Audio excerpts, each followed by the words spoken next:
Hi ಎಲ್ಲರಿಗೂ ನಮಸ್ಕಾರ ಸ್ನೇಹಿತರೆ, welcome to my back our channel. ನೀವು ನೋಡ್ತಾ ಇದ್ದೀರಾ ಕನ್ನಡ ಜಗತ್ತು ಅತನಿ ಚಾನಲನ್ನು. ಇವತ್ತಿನ ವಿಷಯ ಏನಪ್ಪ ಅಂತಂದರೆ ನೋಡ್ತಾ ಇರ್ಬೋದು ಸ್ನೇಹಿತರೆ, ಇಲ್ಲಿ ಪಿ ಎಮ್ ಕಿಸಾನ್ ಒಂದು ಯೋಜನೆ ಅಡಿಯಲ್ಲಿ ಏನಪ್ಪ ಅಂತಂದರೆ ನೋಂದಣಿ ಮಾಡಿರುವಂಥ ರೈತರಿಗೆ ಬೆಳೆ ಹಾನಿ ಪರಿಹಾರದ ಒಂದು ಹಣ ಜಮಾ ಆಗ್ತಾ ಇರುವಂಥದ್ದು. ಇನ್ನು ಕೆಲವೊಂದಿಷ್ಟು ರೈತರಿಗೆ ಹಣ ಜಮಾ ಆದರೆ ಇನ್ನು ಕೆಲವೊಂದಿಷ್ಟು ರೈತರಿಗೆ ಹಣ ಜಮಾ ಆಗದೇ ಇರುವಂಥದ್ದು.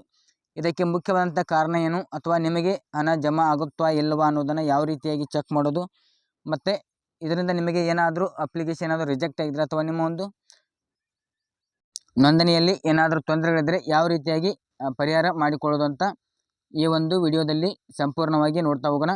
ಅದಕ್ಕೂ ಮೊದಲು ನೀವೇನಾದರೂ ಮೊದಲ ಬಾರಿ ನಮ್ಮ ಚಾನಲ್ ನೋಡ್ತಾ ಇದ್ದರೆ ಈ ಕೂಡಲೇ ಸಬ್ಸ್ಕ್ರೈಬ್ ಮಾಡ್ಕೊಂಡು ಅಂತ ಹೇಳ್ತಾ ಬನ್ನಿ ನೋಡ್ತಾ ಹೋಗೋಣ. ಏನು ಬೆಳೆ ಹಾನಿ ಪರಿಹಾರಧನ ಜಮಾ ನಿಮ್ಮ ಒಂದು ಬ್ಯಾಂಕ್ ಖಾತೆಗೆ ಆಗುತ್ತಾ ಇಲ್ವಾ ಅನ್ನೋದನ್ನು ಇಲ್ಲಿ ಏನಪ್ಪ ಅಂತಂದರೆ ಗ್ರಾಮವಾರು ಏನಪ್ಪ ಅಂದರೆ ಪಟ್ಟಿಗಳನ್ನ ಬಿಡುಗಡೆ ಮಾಡಲಾಗಿದೆ. ಇದರಲ್ಲಿ ನಿಮ್ಮ ಒಂದು ಏನಪ್ಪ ಅಂದರೆ ಜಿಲ್ಲೆಯನ್ನು ಇಲ್ಲಿ ಸೆಲೆಕ್ಟ್ ಮಾಡ್ಕೋಬೇಕಾಗುತ್ತೆ. ನಿಮ್ಮ ಒಂದು ಜಿಲ್ಲೆ ಯಾವ್ದು ಬರುತ್ತೆ ಆ ಜಿಲ್ಲೆಯನ್ನು ಸೆಲೆಕ್ಟ್ ಮಾಡ್ಕೊಳ್ಳಿ. ನೆಕ್ಸ್ಟ್ ಏನಪ್ಪ ಅಂತಂದರೆ ನಿಮ್ಮ ಒಂದು ತಾಲೂಕು ಯಾವ್ದು ಬರುತ್ತೆ ಆ ತಾಲೂಕವನ್ನು ಇಲ್ಲಿ ಆಯ್ಕೆ ಮಾಡ್ಕೋಬೇಕಾಗುತ್ತೆ.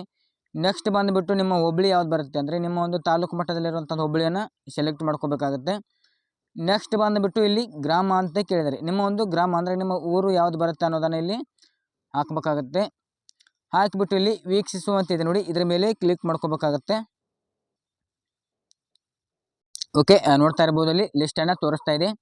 ಇಲ್ಲಿ ಏನಪ್ಪ ಅಂತಂದರೆ ಪಿ ಎಮ್ ಕಿಸಾನ್ ಒಂದು ಐ ಡಿ, ನಿಮ್ಮ ಒಂದು ಐ ಡಿಯನ್ನು ತೋರಿಸುತ್ತೆ, ನಿಮ್ಮ ಒಂದು ಹೆಸರನ್ನು ಕೂಡ ಇಲ್ಲಿ ತೋರಿಸುತ್ತೆ. ನೆಕ್ಸ್ಟ್ ಬಂದುಬಿಟ್ಟು ಸ್ಥಿತಿ ಅಂದರೆ ಅಪ್ರೂವಲ್, ಈ ರೀತಿಯಾಗಿ ಅಪ್ರೂವ್ಡ್ ಅಂತ ಬಂದಿತ್ತು ಅಂತಂದರೆ ನಿಮಗೆ ಬೆಳೆ ಪರಿಹಾರದ ಹಣ ಇಲ್ಲಿ ಜಮಾ ಆಗುತ್ತೆ ಅಂತ ಹೇಳ್ಬೋದು.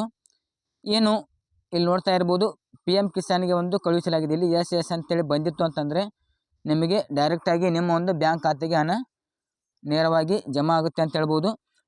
ಏನು ಇಷ್ಟೆಲ್ಲ ಸರಿಯಾಗಿದ್ದರೂ ಕೂಡ ನಿಮ್ಮ ಒಂದು ಬ್ಯಾಂಕ್ ಖಾತೆಗೆ ಹಣ ಏನಾದರೂ ಜಮಾ ಆಗಲಿಲ್ಲ ಅಂತಂದರೆ ನೀವು ಮಾಡಬೇಕಾಗಿರೋದು ಏನಪ್ಪ ಅಂತಂದರೆ ಇದರಲ್ಲಿ ನಿಮ್ಮ ಒಂದು KYC ಆಗಿದೆ ಇಲ್ವಾ ಅಂತ ನೋಡ್ಕೋಬೇಕಾಗತ್ತೆ. ನೆಕ್ಸ್ಟ್ ಇಲ್ಲಿ ನಿಮ್ಮ ಒಂದು ಬ್ಯಾಂಕ್ ಖಾತೆಗಳಿಗೆ ಆಧಾರ್ ಜೋಡಣೆ ಆಗಿದೆಯಾ ಅಥವಾ ಇಲ್ವಾ ಅನ್ನೋದನ್ನು ಮುಖ್ಯವಾಗಿ ಪರಿಶೀಲಿಸಬೇಕಾಗುತ್ತೆ. ಅಂದರೆ ನಿಮ್ಮ ಒಂದು ಬ್ಯಾಂಕ್ ಖಾತೆಗೆ ಆಧಾರ್ ಮತ್ತು ಬ್ಯಾಂಕ್ ಪಾಸ್ಬುಕ್ಕಿನ ಒಂದು ಸೀಡಿಂಗ್ ಏನಪ್ಪ ಅಂತಂದರೆ ಸ್ಟೇಟಸನ್ನು ಆ್ಯಕ್ಟಿವಲ್ಲಿ ಇರಬೇಕು, ಅಂಥವ್ರಿಗೆ ಮಾತ್ರ ಹಣ ಜಮಾ ಆಗುತ್ತೆ ಅಂತ ಹೇಳ್ಬೋದು.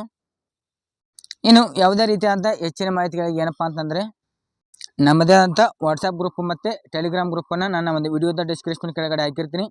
ಅಲ್ಲಿಂದನೇ ಕೂಡ ನೀವು ಜಾಯ್ನಿಂಗ್ ಆಗಿಬಿಟ್ಟು ಏನಪ್ಪ ಅಂತಂದರೆ ವಿವಿಧ ಒಂದು ಸರ್ಕಾರಿ ಯೋಜನೆ ಮಾಹಿತಿಗಳಾಗಿರ್ಬೋದು ಅಥವಾ ಇನ್ನಿತರ ಒಂದು ಮಾಹಿತಿಗಾಗಿ ನೀವು ಇನ್ನೂ ಜಾಯ್ನಿಂಗ್ ಆಗಿಲ್ಲ ಅಂತಂದರೆ ಜಾಯ್ನಿಂಗ್ ಆಗಿಬಿಟ್ಟು ಹೆಚ್ಚಿನ ಮಾಹಿತಿಗಳನ್ನ ಕೂಡ ಪಡೆದುಕೊಳ್ಬೋದು. ಇನ್ನು ಬೆಳೆ ಹಾನಿ ಪರಿಹಾರದ ಹಣ ಏನಪ್ಪ ಅಂತಂದರೆ ಯಾರಿಗೆಲ್ಲ ಜಮಾ ಆಗಿಲ್ಲ ಅಥವಾ ಇದರಿಂದ ಏನಾದರೂ ನಿಮಗೆ ಹೆಚ್ಚಿನ ಮಾಹಿತಿಗಳು ಬೇಕಾಗಿತ್ತು ಅಂತಂದರೆ ನೀವು ನಿಮ್ಮ ಒಂದು ಹತ್ತಿರದಲ್ಲಿರುವಂಥ ಒಂದು ರೈತ ಸಂಪರ್ಕ ಕೇಂದ್ರವನ್ನು ಸಂಪರ್ಕ ಮಾಡಿಬಿಟ್ಟು ನೀವು ಹೆಚ್ಚಿನ ಮಾಹಿತಿಗಳನ್ನು ಕೂಡ ಪಡೆದುಕೊಳ್ಬೋದು. ಇನ್ನು ಗ್ರಾಮವಾರು ಪಟ್ಟಿ ಬಿಡುಗಡೆಯನ್ನು ನಿಮ್ಮ ಒಂದು ಲಿಸ್ಟಲ್ಲಿ ಹೆಸರು ಇದೆಯಾ ಇಲ್ವಾ ಅಂತ ಯಾವ ರೀತಿಯಾಗಿ ಚೆಕ್ ಮಾಡೋದು ಅಂತ ತಿಳಿಸ್ಕೊಟ್ಟಿದ್ದೀನಿ.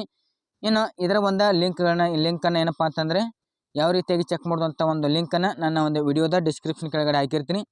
ಅಲ್ಲಿಂದನೂ ಕೂಡ ನೀವು ಚೆಕ್ ಮಾಡಿಕೊಳ್ಬಹುದಾಗಿದೆ ಡೈರೆಕ್ಟಾಗಿ. ಓಕೆ, ನೋಡಿರಲ್ಲ ಸ್ನೇಹಿತರೆ, ಈ ಒಂದು ವಿಡಿಯೋದಿಂದ ನಿಮಗೆ ಮಾಹಿತಿ ಸಿಕ್ತು ಅಂತ ಅನ್ಕೋತೀನಿ. ಹಾಗೆಯೇ ಈ ಒಂದು ವಿಡಿಯೋ ಇಷ್ಟ ಆದರೆ ಲೈಕ್ ಮಾಡಿ, ಕಮೆಂಟ್ ಮಾಡಿ, ಶೇರ್ ಮಾಡಿ ಅಂತ ಹೇಳ್ತಾ ಈ ಒಂದು ವಿಡಿಯೋನ ಎಂಡ್ ಮಾಡ್ತಾಯಿದ್ದೀನಿ.